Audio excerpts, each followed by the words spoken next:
हाँ जी दोस्तों, क्या हाल है, क्या हाल है, क्या हाल है। I hope you are all doing really really well. दोस्तों फटाफट बताओ, क्या तुम लोगों को मेरी आवाज आ रही है? क्या मैं दिखाई दे रहा हूँ, सुनाई दे रहा हूँ? फटाफट बताओ। तुम लोगों को मैं दिखाई दे रहा हूँ, सुनाई दे रहा हूँ? क्या तुमको मेरी आवाज आ रही है? ठीक है दोस्तों, चलो।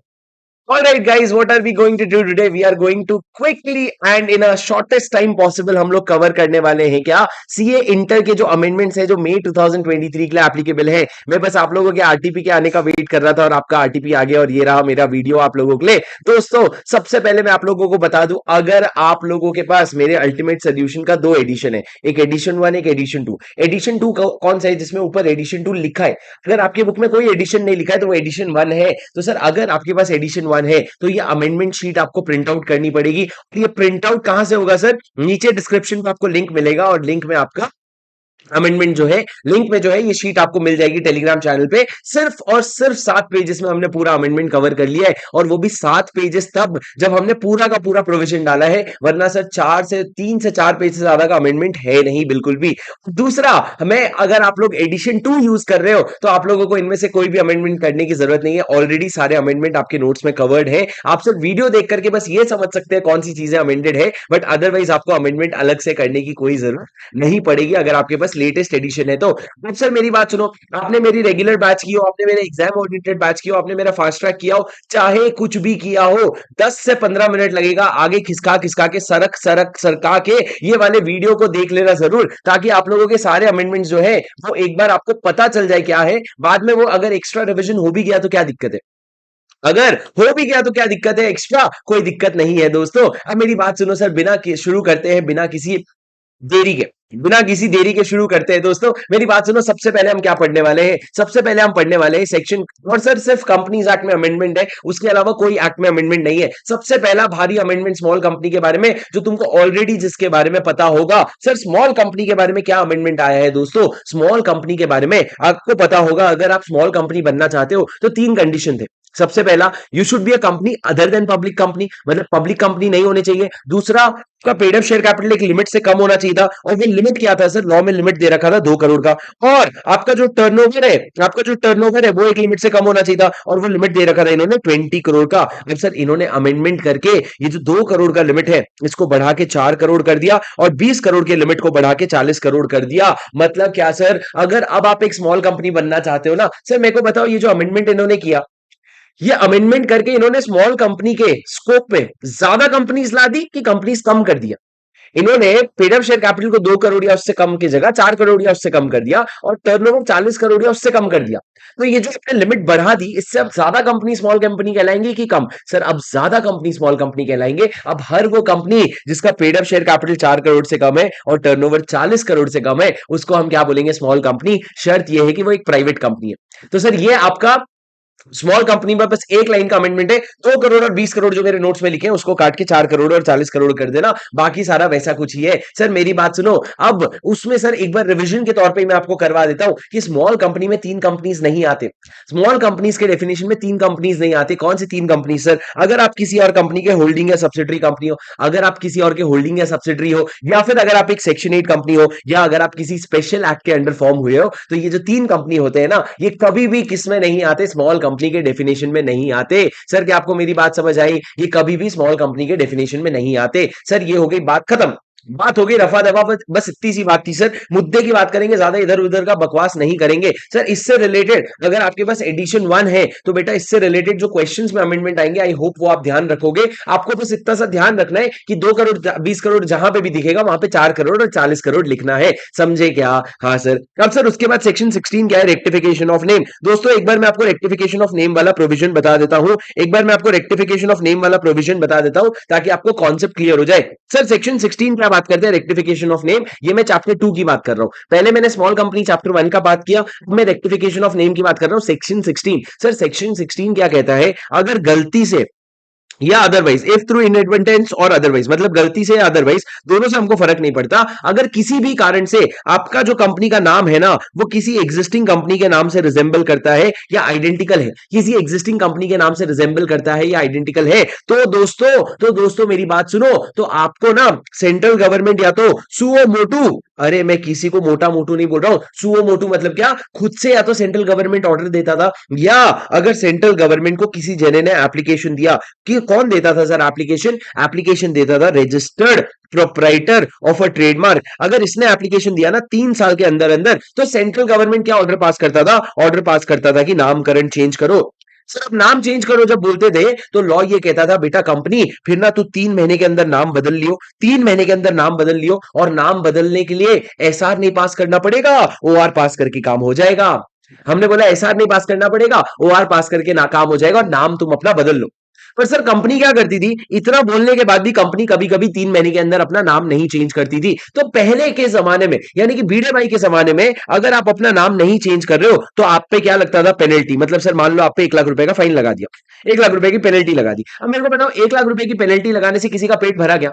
सर पेट तो भरा, लेकिन काम हुआ क्या? काम तो नहीं हुआ ना, अभी भी दो कंपनी का नाम आइडेंटिकल है। तो लॉ ने बोला पेनल्टी लगाने से कुछ नहीं चलेगा, इसको हटाओ। और यहां पे अमेंडमेंट करके लॉ ने सेंट्रल गवर्नमेंट को पावर दिया कि सेंट्रल गवर्नमेंट एक काम कर, तू कंपनी का नाम काट दे, और बदले में तेरे को जो नाम लगे ठीक तू डाल दे। मतलब सर मान लो कंपनी का नाम था टोमेटो लिमिटेड, तो टोमेटो लिमिटेड का नाम काट दो, और बदले में तुम डाल दो झंडू लिमिटेड, और झंडू लिमिटेड डाल के तुम उनका नाम दे दो। सर ये नाम डिसाइड करने के बाद तुम आरओसी को भेज दो कि हमने नाम डिसाइड कर लिया है, झंडू लिमिटेड नाम रहेगा। इसके बेसिस पे आरओसी क्या करेगा, आपको एक नया सर्टिफिकेट ऑफ इनकॉर्पोरेशन भी दे देगा। बोलेगा ओ भाई साहब ये लो झंडू लिमिटेड आपकी कंपनी का नाम हो गया, और सर ये आपका सर्टिफिकेशन ऑफ इनकॉर्पोरेशन हो गया। अब अगर कंपनी चाहे ना, तो उसको अगर अच्छा लग रहा है नाम तो कंटिन्यू करो, अगर नाम अच्छा नहीं लग रहा है तो कंपनी फिर खुद से चेंज कर सकती है। इस बार अगर कंपनी नाम चेंज करने के लिए उतरेगी ना, तो उसको क्या पास करना पड़ेगा, एसआर। क्या पास करना पड़ेगा, एसआर। सर आम तौर पे नाम चेंज करने के लिए एसआर पास करना पड़ता है, पर अगर सेंट्रल गवर्नमेंट ने ऑर्डर दिया तो ओआर पास करके कर लेना। पर अगर ओआर ऑर्डर की बात नहीं माने तुम, और फिर बाद में तुम्हारा नाम गंदा सा पड़ गया, तब तुम नाम फिर से सुधारना चाहते हो, तो फिर से आपको एसआर पास करना पड़ेगा। सर ये कॉन्सेप्ट समझ आया क्या आपको? अरे दोस्तों, अरे दोस्तों, आरुषि दीपा के अलावा कोई और ऑनलाइन है क्या दोस्तों? क्या कर रहे हो, थोड़ा सा तो पार्टिसिपेट करो दोस्तों। कोई और ऑनलाइन है क्या? हाँ, जरा लाइक ठोक के बताओ दोस्तों, लाइक ठोक के बताओ, like like like like like. सुनो, मेरी बात सुनो। सर कितने लोग एक्टिव है, लाइक ठोक के बताओ फटाफट। जी हाँ सर, चलो आगे बढ़ते हैं दोस्तों, मेरी बात एकदम ध्यान से सुनना। ये मैंने तुमको क्या बताया, ये मैंने तुमको बेसिक प्रोविजन बताया, सेक्शन 16 बताया। अब सर उसके आगे का प्रोविजन समझो। सर सेक्शन 16 में बस इतना ही अमेंडमेंट था, बाकी सब चीजें ठीक थी सर। बस एक ही चीज बदला कि पहले अगर तुम सीजी का ऑर्डर नहीं मानते थे ना, तुमको पेनल्टी लगता था। अब इन्होंने क्या बोला, अगर तुमने डिफॉल्ट किया है ना, तो सर सेंट्रल गवर्नमेंट डायरेक्शन दे करके आपको एक नया नाम सीधा का सीधा अलॉट कर देगा, और नाम अलॉट करने के बाद आपको रजिस्टर में आपका नाम एंटर करवा देगा, और आपको एक fresh certificate of incorporation issue करवा देगा। अब ये जो नया नाम आपको आया है, ये आपको चेंज करना है ना, आप चेंज कर सकते हो सेक्शन 13 के हिसाब से, मतलब एसआर पास करके चेंज कर सकते हो, कोई दिक्कत नहीं है। एसआर पास करके चेंज कर सकते हो, कोई दिक्कत नहीं है। तुमको मेरी बात समझ आई क्या? हाँ सर। अब आगे बढ़ते हैं सर सेक्शन 42 की तरफ। सर सेक्शन 42 में एक बहुत छोटा अमेंडमेंट है, मेरी बात ध्यान से सुनना। सर सेक्शन 42 किस बारे में बात करता है? सर सेक्शन 42 बात करता है प्राइवेट प्लेसमेंट के बारे में। एक कंपनी क्या करती है, कुछ आइडेंटिफाइड पर्सन को, किसको, आइडेंटिफाइड पर्सन को क्या करती है, प्राइवेट प्लेसमेंट करने के लिए एक फॉर्म भेजती है, जिसको हम कहते हैं private placement offer cum application form.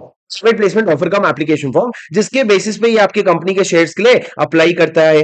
Correct, ये आपका प्रोसीजर है। वो फॉर्म भेजती है और ये अपने शेयर्स के लिए अप्लाई करता है। सर ये आपका बेसिक प्रोसीजर है। अब मेरी बात सुनो, सर लॉ ये कहता है कि ये जो ये जना अप्लाई कर रहा है ना, इस पे थोड़ा सा रोक लगाएंगे हम। कौन, क्यों सर? सर अगर ये जना कोई बॉडी कॉर्पोरेट है, जो जो ऐसी जगह इनकॉर्पोरेट हुआ है, कहां पे इनकॉर्पोरेट हुआ है सर, ऐसे कंट्री में इनकॉर्पोरेट हुआ है जो हमारे इंडिया के साथ लैंड बॉर्डर शेयर करता है। सर हमारी कंट्री के साथ कौन कौन लैंड बॉर्डर शेयर करता है? आपको पता है इंडिया के साथ कितने कंट्रीज लैंड बॉर्डर शेयर करते हैं? सर मेरे को जितना ध्यान है 7 कंट्रीज, 7 कंट्रीज। आपका म्यांमार हो गया, भूटान हो गया, अफगानिस्तान हो गया, बांग्लादेश हो गया, और ये सारे कंट्रीज क्या करते हैं, अपना अपना अपने बहुत सारे कंट्रीज हो गए। तो सर ये जो कंट्रीज है जो लैंड बॉर्डर शेयर करते हैं इंडिया के साथ, क्या लैंड बॉर्डर मतलब सर सी बॉर्डर नहीं, लैंड बॉर्डर, जमीन वाला बॉर्डर जो शेयर करते हैं ना, उस कंट्री के अगर आप इनकॉर्पोरेट हुए हुए कंपनी हो, उस कंट्री के रहने वाले नेशनल हो, मतलब वहां के अगर तुम नेशनल हो ना, वहां का नेशनलिटी है ना आपके पास, तो और अगर आप इंडिया के कंपनी में क्या करना चाहते हो, प्राइवेट प्लेसमेंट फॉर्म में इन्वेस्ट करना चाहते हो ना, करो, हम मना नहीं कर रहे, पर सर इन्वेस्टमेंट करने के पहले ना तुमको हमारे इंडिया के मिनिस्ट्री ऑफ होम अफेयर्स के पास जा करके सर आपको सिक्योरिटी क्लियरेंस लेना पड़ेगा। क्या लेना पड़ेगा? सिक्योरिटी क्लियरेंस लेना पड़ेगा। कौन से दो लोगों को सर? एक तो बीसी यानी कि बॉडी कॉर्पोरेट, बेटा बॉडी कॉर्पोरेट, या अगर कोई ऐसा इंसान है जो कहां का नेशनल है सर, कहां का नेशनल मतलब कौन से कंट्री का नेशनल है, वो कंट्री जो इंडिया के साथ बॉर्डर शेयर कर रही है। सर ये अमेंडमेंट क्यों आया है? ये अमेंडमेंट हमारे फेमा में कुछ चेंजेस होने की वजह से ये अमेंडमेंट आया है। ये अमेंडमेंट फेमा में कुछ चेंजेस होने की वजह से आया है। पर सर कोई भी कंट्री जो इंडिया के साथ लैंड बॉर्डर शेयर कर रही है, उनके साथ अगर आप वहां के अगर नेशनल हो,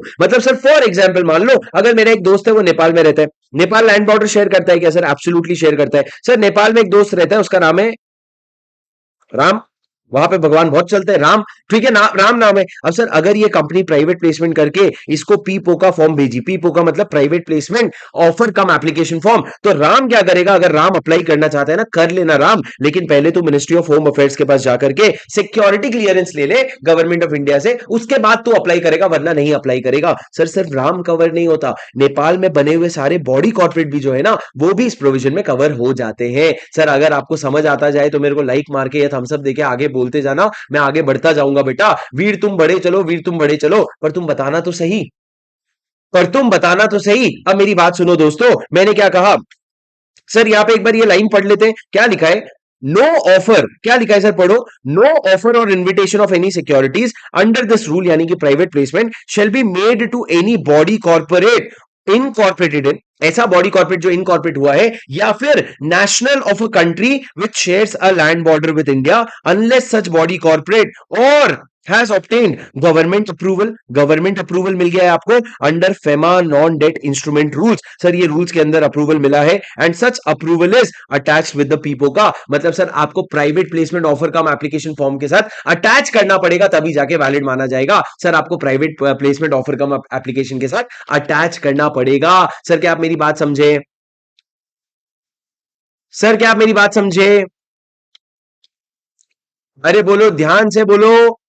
हाँ सर, अब मेरी बात सुनो सर, ये हो गया आपका सेक्शन 42। उसके बाद दोस्तों मैं बताऊं आप लोगों को, उम्मीद करता हूं कि आप लोगों ने, आप यहाँ पे पढ़ के बैठे हो, क्योंकि अगर पढ़ के नहीं बैठे हो ना, तो फिर इस वीडियो को यूज करके सिर्फ नोट्स बना, नोट्स में एडिटिंग कर लो। पर मैं आपको बोलूंगा ये 7 पेज का सिर्फ डॉक्यूमेंट है सर, उसको क्या करवा लो? प्रिंट करवा लो। क्या करवा लो? प्रिंट करवा लो। तो मेरी बात सुनो सर, चैप्टर 5 डिपॉजिट में एक ना के बराबर एक बहुत ही बेसिक सा चेंज आया है सर। क्या चेंज आया है?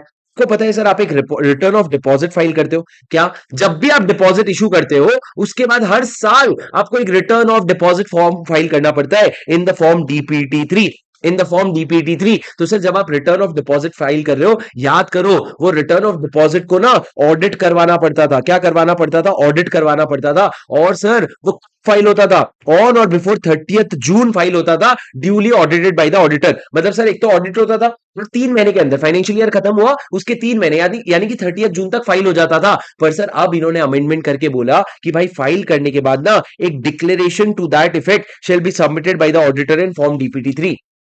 सर आपको एक डिक्लेरेशन देना पड़ेगा, आप जो फॉर्म डीपीटी 3 फाइल कर रहे हो ना, उसमें भी आपको एक डिक्लेरेशन देना पड़ेगा कि जो फॉर्म डीपीटी 3 है ना, इसका हमने ऑडिट कर लिया है, ऐसा डिक्लेरेशन आपको डीपीटी 3 में देना पड़ेगा। बस इतना सा लाइन इन्होंने ऐड किया है। पहले भी प्रोविजन वही था सर, अभी भी जो है। पहले क्या प्रोविजन था? डीपीटी 3 फाइल करोगे, हाँ सर। हर साल फाइल करोगे, हाँ सर। कब फाइल करोगे सर? जब फाइनेंशियल ईयर खत्म हो जाता है, उसके बाद 30th जून तक फाइल कर देना।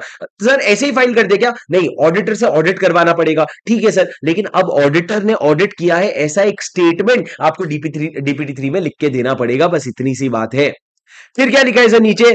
It is clarified by way of explanation that DPT 3 shall be used to include particulars of deposit or particulars of transaction not considered as deposit or both by every company। मतलब sir ये जो DPT 3 है, उसमें आप सारा deposit के बारे में बताओगे, हर वो ट्रांजैक्शन भी बताओगे जो डिपॉजिट नहीं है। सर आपको पता है ना, डिपॉजिट के चैप्टर में शुरू में हम ऐसे 16 ट्रांजैक्शन पढ़ते हैं जो डिपॉजिट नहीं होते, तो वो ट्रांजैक्शन के बारे में भी आप अपने DPT 3 में लिखोगे। सर क्या आपको मेरी बात समझ आ रही है? अरे बोलो सर, हाँ कि नहीं?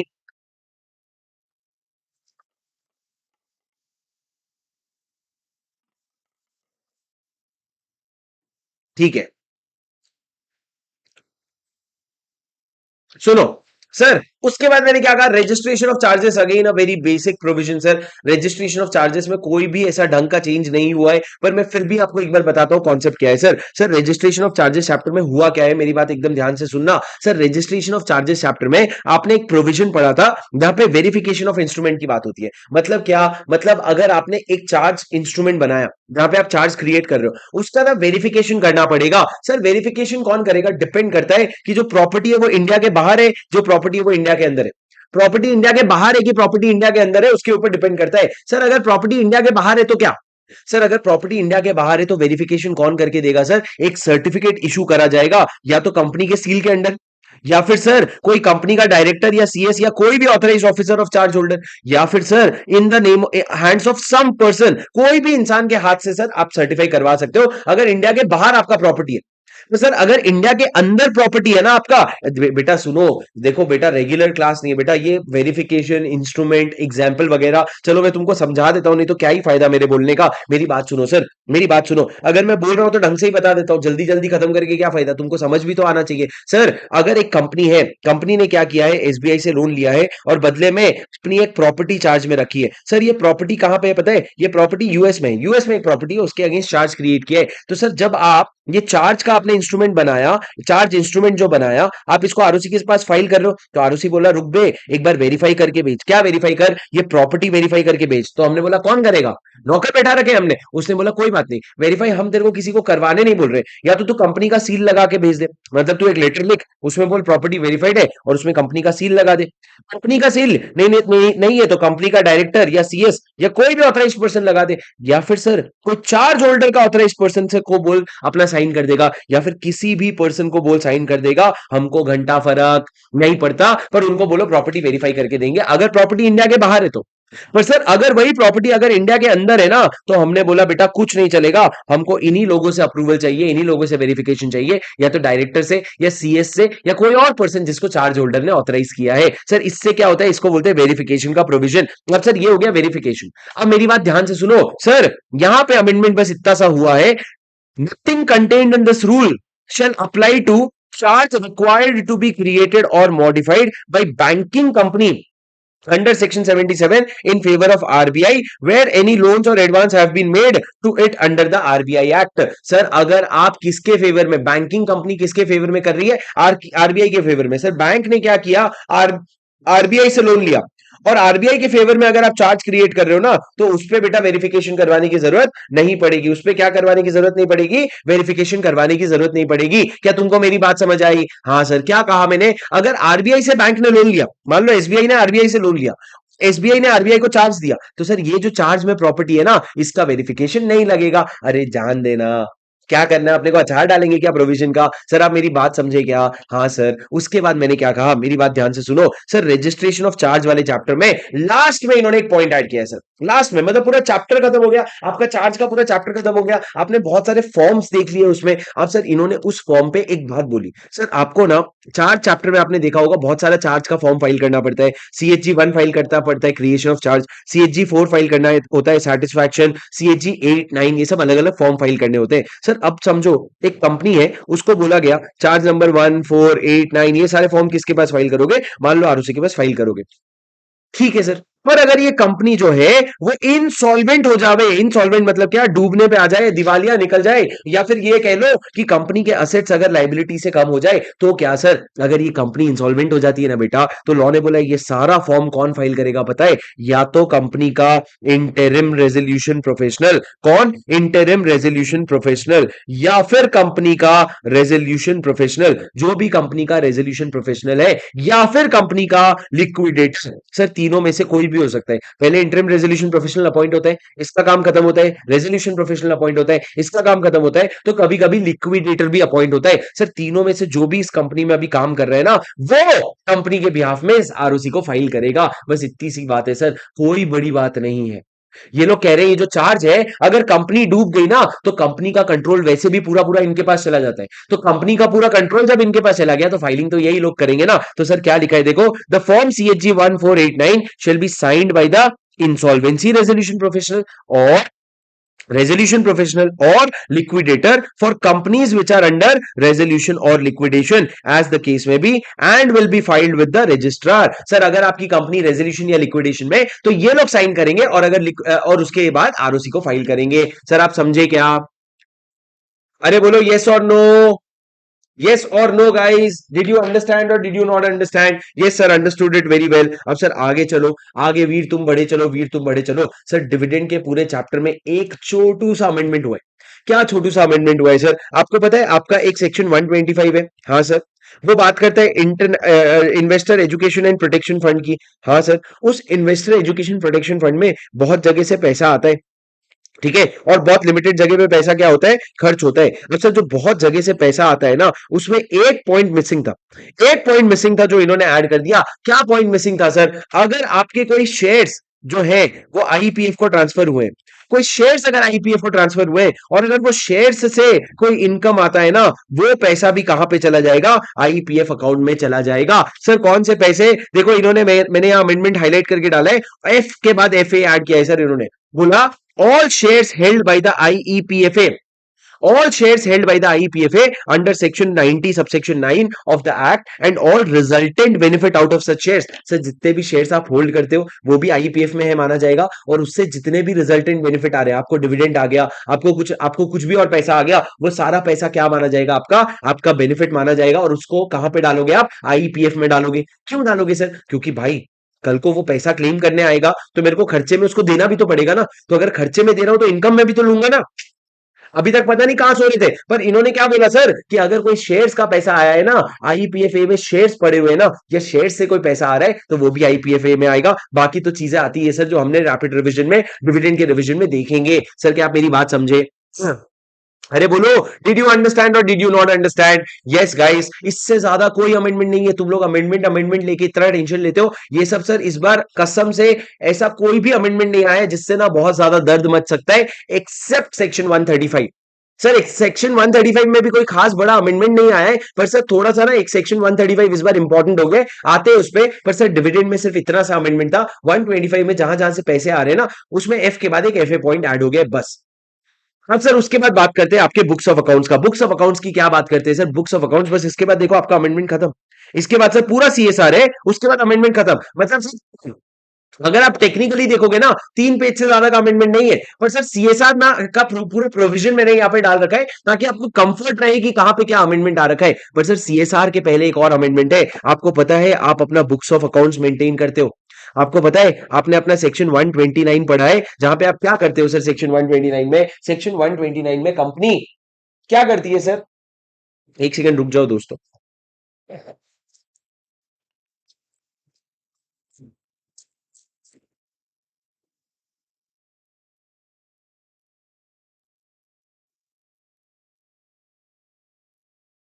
सॉरी गाइस, करना जरूरी था.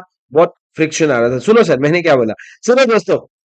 सर आपका चैप्टर 9 बुक्स ऑफ अकाउंट्स में क्या अमेंडमेंट है सर? 2 सेक्शन में अमेंडमेंट है सर. एक सेक्शन 129 जहां पे आप बुक्स ऑफ अकाउंट्स को मेंटेन करते हो बेटा. जहां पे बुक्स ऑफ अकाउंट्स को मेंटेन करते हो ना तो वहां पे एक प्रोविजन था. क्या books of accounts E form में मेंटेन हो सकता है? क्या books of accounts electronically maintain हो सकता है? उसमें बहुत छोटू छोटू से 2 अमेंडमेंट है सर. 2 या 3 अमेंडमेंट है. सुनो सबसे पहला सर, क्या books of accounts electronically maintain हो सकता है? हाँ.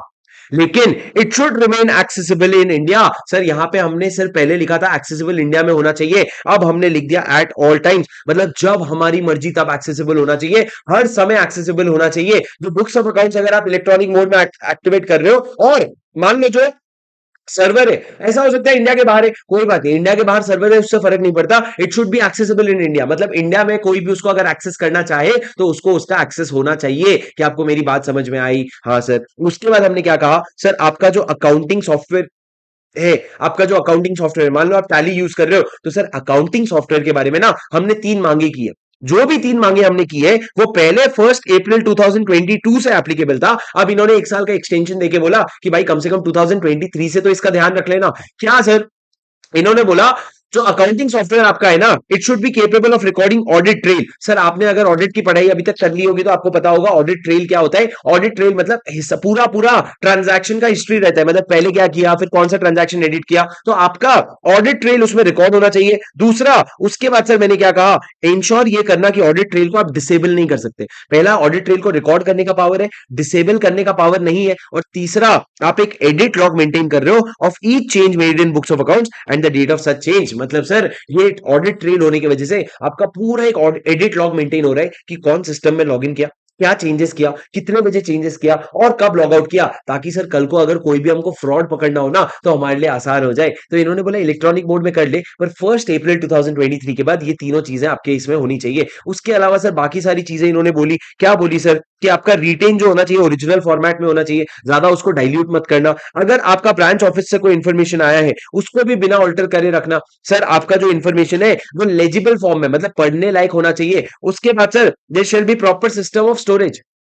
मतलब क्या, आप जो भी इंफॉर्मेशन है उसको प्रॉपर्ली स्टोर करोगे। उसके बाद मैंने क्या कहा सर, ये वाला देखो, जो बैकअप है ना रिकॉर्ड्स का, वो फिजिकली इंडिया में लोकेट किया जाएगा ऑन डेली बेसिस। सर यहां पे डेली वर्ड आया है, सर इन्होंने बोला रोज का रोज हमको बैकअप क्रिएट होकर के चाहिए, रोज का रोज हमको बैकअप क्रिएट होकर के चाहिए। क्या आपको मेरी बात समझ आ रही है sir? We need the backup on a daily basis. मतलब हम थोड़ा स्ट्रिक्ट हो गए सर, हमने बोला देख भाई, इंडिया में हमेशा एक्सेसिबल होना चाहिए, डेली बेसिस पे बैकअप होना चाहिए, और 1 अप्रैल 2023 से सॉफ्टवेयर का ध्यान रख लेना। बस ये 3 अमेंडमेंट है सर। क्या बोला हमने? इंडिया में एट ऑल टाइम्स एक्सेसिबल होना चाहिए। 1 अप्रैल 2023 से आपका आपका सॉफ्टवेयर का 3 फीचर होना चाहिए, ये जो 3 फीचर मैंने आपको बताया। और तीसरा मैंने आपको ये बोला कि आपका डेली बेसिस पे बैकअप होना चाहिए। उसके बाद सर मैंने क्या कहा, सर अगर आपका सर्वर इंडिया के बाहर है, सर्वर अगर कहां पे है, इंडिया के बाहर है, तो सर्वर के बारे में जहां पे भी हो सर, आप एनुअल बेसिस पे आरओसी को कुछ चीजें बताओगे। क्या बताओगे सर? कि आपके सर्वर का सर्विस प्रोवाइडर का नाम क्या है, आईपी एड्रेस क्या है, उसका लोकेशन क्या है, और अगर बुक्स ऑफ अकाउंट्स में क्लाउड में मेंटेन हो रहा है तो कहां पे मेंटेन हो रहा है, ये सारी चीजें आपको क्या करनी पड़ेगी, बतानी पड़ेगी। सर ये बेसिक बेसिक छोटे छोटे अमेंडमेंट जो आपको लग रहे हैं कि एग्जाम पॉइंट ऑफ व्यू से बहुत ज्यादा इंपॉर्टेंट है। मेरे को बताओ, एग्जाम पॉइंट ऑफ व्यू से आपको बहुत ज्यादा इंपॉर्टेंट लग रहे हैं क्या?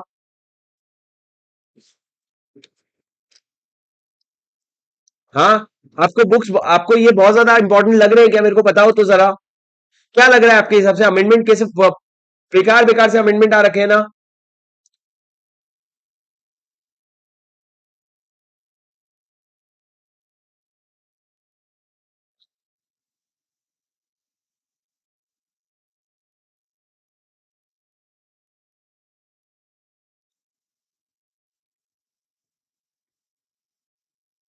ठीक है,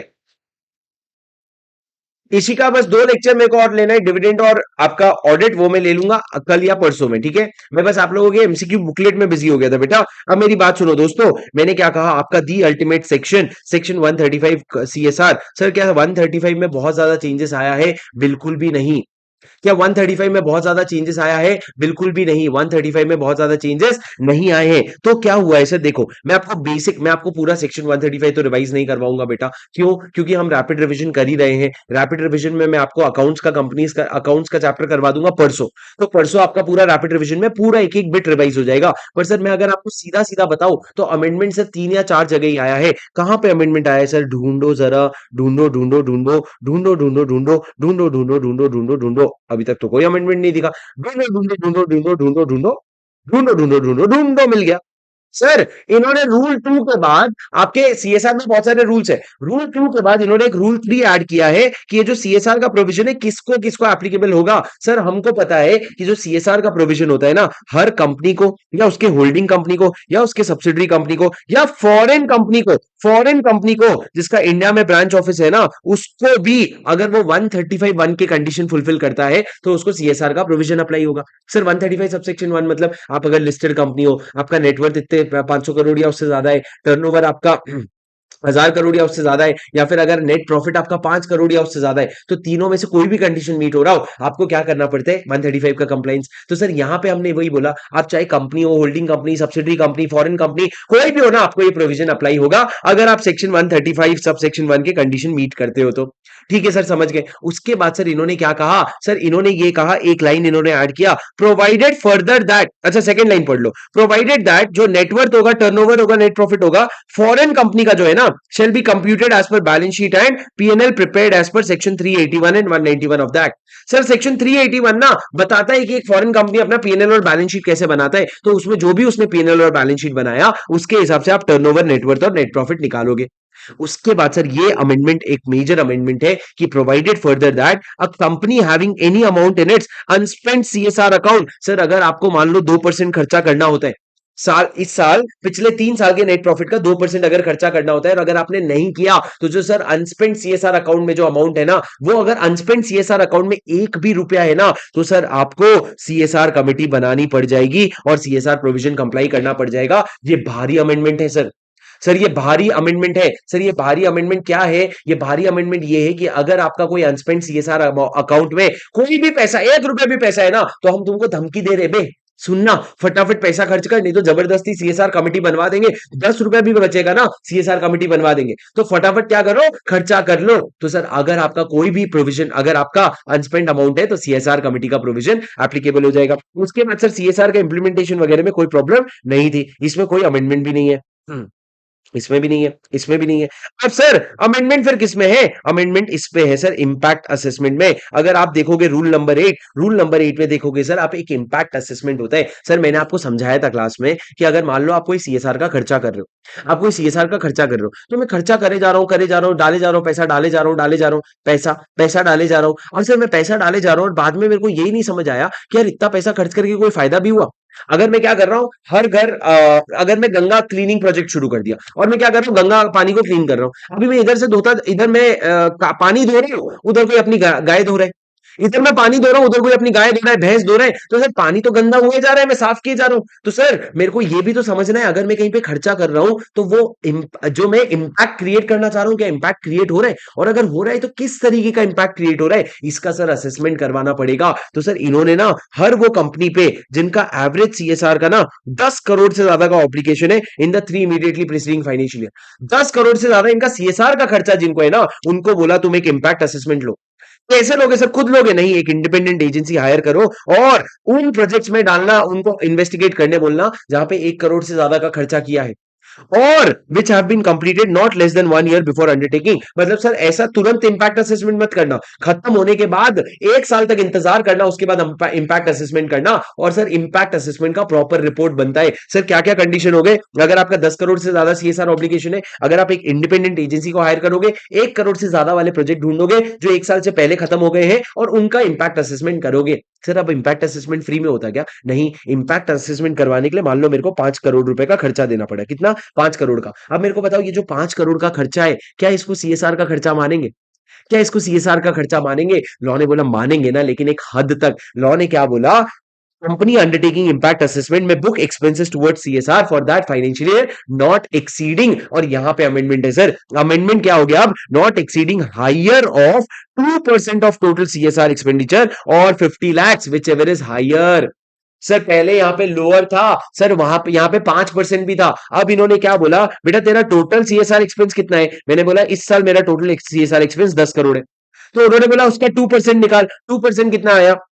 तो मैंने बोला 20% होगा 2 करोड़, 2% होगा 20 लाख। तो मैंने बोला 20 लाख आया। उसको 50 लाख से कंपेयर कर, विच एवर इज हायर। इतना 50 लाख तेरा क्या हो जाएगा? इंपैक्ट असेसमेंट का अमाउंट होगा, जितने तक का अमाउंट तेरे को सीएसआर के खर्चे में माना जाएगा। मतलब तेरे को इस साल 10 करोड़ खर्च करने का ऑब्लिगेशन था, अगर तूने इंपैक्ट असेसमेंट करवा के 5 करोड़ रुपए दिया, तो हम ये मानेंगे 50 लाख रुपए जो तुम्हारा मैक्सिमम लिमिट है, उतने सीएसआर का खर्चा हो गए। बाकी 100 9.5 करोड़ का खर्चा अभी भी करना बाकी है। तुमको समझ आया क्या दोस्त? अरे समझ आया क्या? सर ये एक इंपैक्ट असेसमेंट का बेसिक प्रोविजन था। उसके बाद सर इन्होंने एक और छोटा सा अमेंडमेंट डाला है, सुनो क्या डाला है, रूल नंबर 12। सर इन्होंने क्या बोला, every company which is covered under 135, her company जिसको सीएसआर एप्लीकेबल होता है, वो एक सीएसआर रिपोर्ट बनाएगा। क्या बनाएगा बेटा? CSR report in the form CSR 2 form में आप रिपोर्ट बनाओगे टू रजिस्ट्रार, आप रजिस्ट्रार को फाइल करोगे for the preceding financial year, मतलब पिछले साल से शुरू करोगे एंड ऑनवर्ड्स। मतलब सर ये फाइनेंशियल ईयर 2021 से के लिए भी एप्लीकेबल होगा, 21-22 और आगे के लिए भी एप्लीकेबल होगा, as an addendum to form AOC 4। Sir आपका जो फॉर्म एओसी 4 जाता है ना, सर आपका फॉर्म एओसी 4 जाता है, उसमें आप एक्स्ट्रा अटैच करके भेजोगे, या तो एओसी 4 या एओसी 4 एक्सबीआरएल, ये सारा किच किच किच किच, इतने सारे अलग अलग फॉर्म, जो भी ये फॉर्म जाते हैं उसके साथ एज एन अडेंडम अटैच करके भेजोगे आप, क्या आप एक फॉर्म सीएसआर 2 भेजोगे। सर फॉर्म सीएसआर 2 में आप क्या बताओगे, सर आप पूरा अपना ना सीएसआर एक्टिविटी का एक समरी बताओगे, कितना खर्च करना था, क्या कहां खर्च किया, क्या हुआ, ये सारा बताओगे। सर ये क्या हो गया, आपका एक सीएसआर रिपोर्ट हो गया। क्या हो गया, सीएसआर रिपोर्ट हो गया। लेकिन sir provided that for the preceding financial year 2021 form CSR 2 shall be filed separately on और बिफोर 31st मार्च था सर, पहले इन्होंने फुट कर दिया जून 2022 आफ्टर फाइलिंग एओसी 4।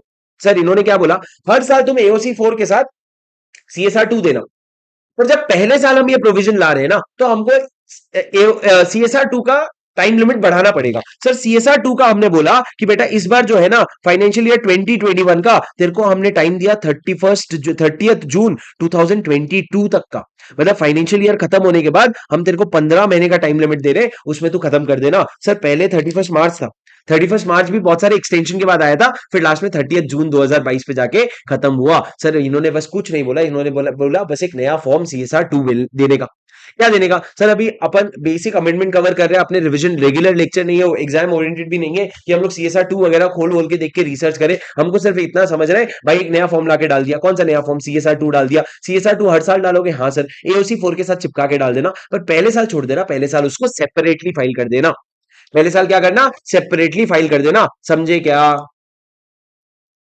अरे बोलो, डिड यू अंडरस्टैंड और नॉट?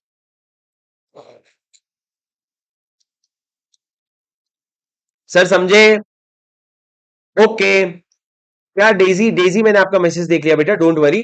आपको मैं एक बार टीम को बोलूंगा, वो आपसे रीच आउट कर लेंगे, ठीक है? चलो गाइस, अब मेरी बात सुनो दोस्तों। सर आपका बस खत्म हो गया, अमेंडमेंट पूरा खत्म हो गया सर, ये देखो। सर लास्ट में ना additional clarification of CSR, sir इन्होंने पता नहीं क्या सोच होकर के उठते हैं हमारे इंस्टीट्यूट। नहीं नहीं भाई, यूट्यूब पे शुभम कैसी बातें कर रहे हैं, हमारा इंस्टीट्यूट महान है, हमारा इंस्टीट्यूट महान है, नीम नहीं वो वाला नहीं।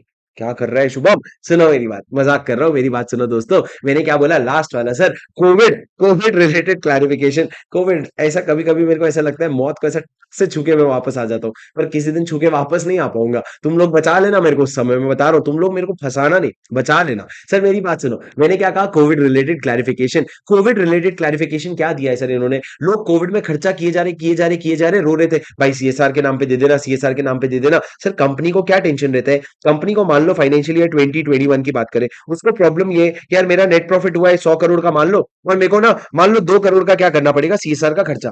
अब वो क्या सोचता है, यार मैं हर खर्चे को ना सीएसआर का खर्चा दिखा दूं। जैसे अगर तुम थोड़ा सा भी जीएसटी समझते होगे, तो तुम्हारे घर वाले जितना भी खर्चा करते हैं, सोचते हैं यार ये जीएसटी का खर्चा दिख जाए तो मेरे को इनपुट मिल जाएगा। पर जिनको नहीं समझा जाने दो।